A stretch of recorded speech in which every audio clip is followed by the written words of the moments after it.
Bismillahirrahmanirrahim. Kita awali pembahasan tentang haid ini dengan hukum mempelajari ilmu haid. Hukum yang pertama adalah fardu ain. Fardu ain bagi siapa? Yaitu bagi perempuan yang sudah baligh. Wali atau suami tidak boleh mencegahnya keluar rumah untuk belajar bila tidak bisa mengajarinya. Karena perempuan ini kan izin keluarnya tergantung pada wali atau suaminya, sehingga kalau suami atau walinya tidak bisa mengajari ilmu haid, maka semisal dia ingin keluar untuk belajar ilmu haid, wali atau suaminya tidak boleh mencegahnya karena hukum belajarnya itu adalah fardu ain. Lalu yang kemudian fardu kifayah. Fardu kifayah bagi laki-laki karena untuk keperluan ifta dan lain-lain. Nah, di dalam aturan negara Indonesia ini kan bukan enten, tidak ada mufti, tidak ada. Di sini hanya ada kiai, ada MUI, tidak ada mufti.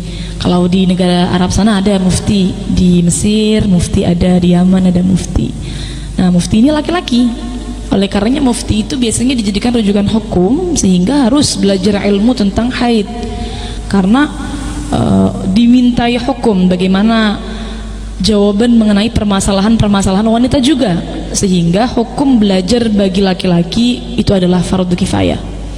Kemudian dianjurkan bagi orang tua memberikan pendidikan mengenai sejak dini, seperti halnya menyuruh sholat dan puasa.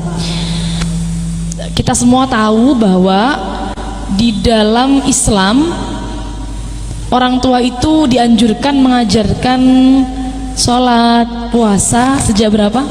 Umur berapa? 9 atau 7? 7 atau 9? 7. Sejak umur 7 tahun. Jadi orang tua itu dianjurkan mengajarkan hukum-hukum Islam, syariat-syariat yang diwajibkan, yang nggak boleh apa, itu sejak umur 7 tahun. Nah,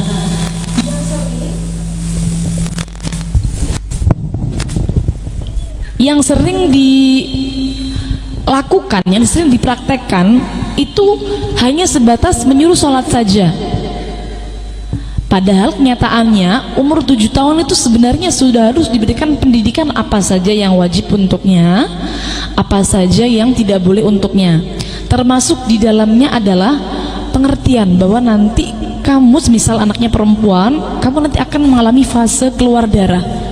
Itu adalah sesuatu yang normal, bukan sesuatu yang menjijikkan, bukan sesuatu yang menakutkan, itu normal. Nah, karena kenapa? Kalau semisal anak itu dari umur kecil tidak diberikan edukasi seperti ini, sehingga dia ketika mengalami pendarahan pertama kali biasanya shock, kemudian bisa dengan menangis, malu, disembunyikan karena tidak berani untuk mengungkapkan saya sudah keluar darah. Kalau memang tidak dibiasakan bahwa nanti kamu akan pendarahan, seperti itu kan. Anak itu kan beda-beda karakternya, ada yang tertutup, ada yang terbuka.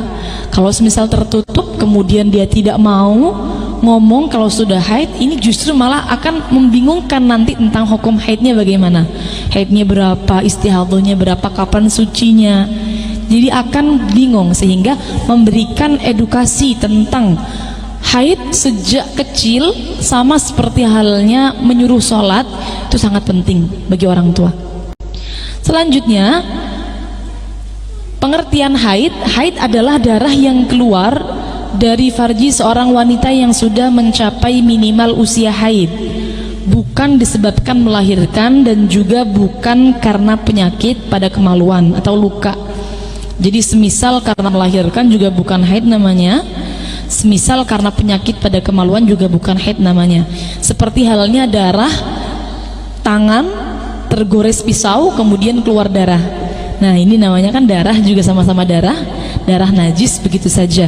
Atau mungkin yang sering dialami nanti semisal perempuan ada fase dimana keluar darah bikaroh, darah keperawanan.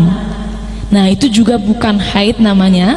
Itu seperti halnya darah luka karena pecahnya keperawanan, ya, bedahnya keperawanan, itu juga bukan haid.